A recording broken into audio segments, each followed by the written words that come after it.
Good morning, everyone.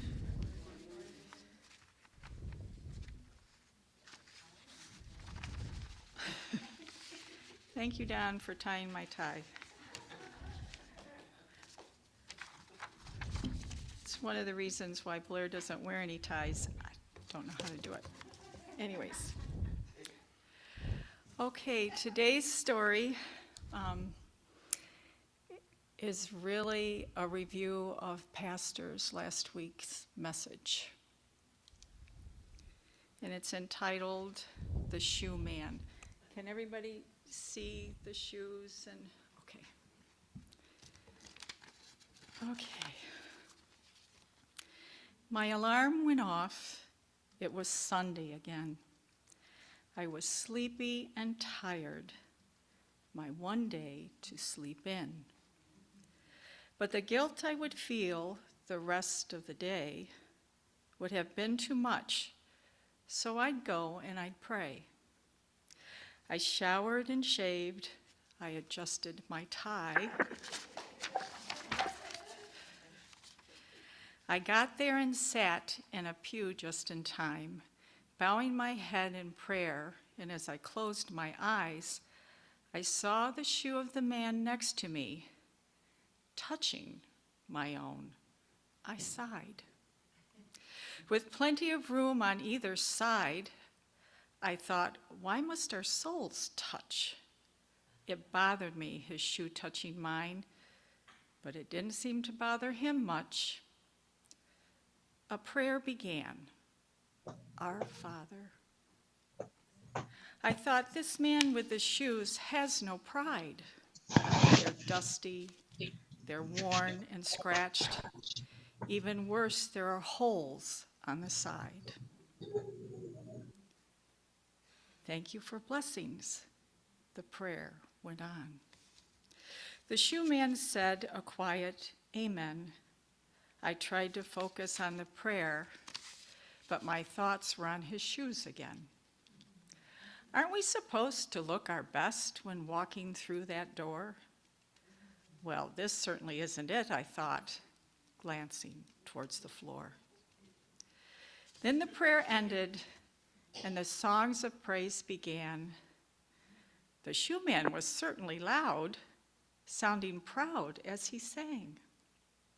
His voice lifted the rafters, his hands were raised high. The Lord could surely hear the shoe man's voice from the sky.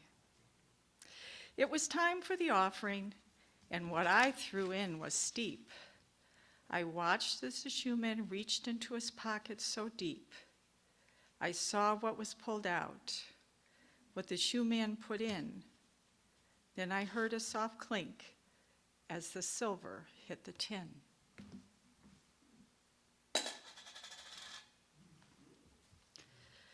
The sermon really bored me to tears, and that's no lie.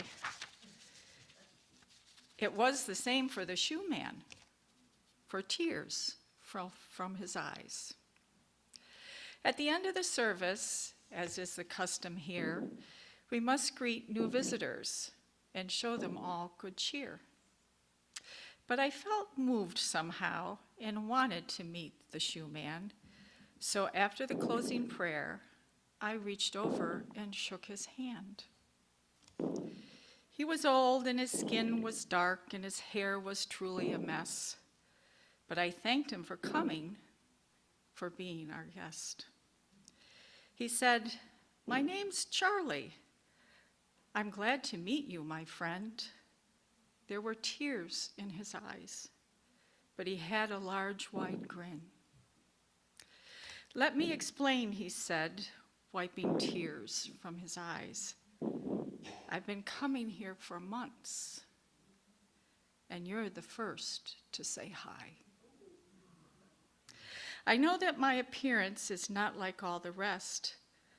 I really do try to always look my best.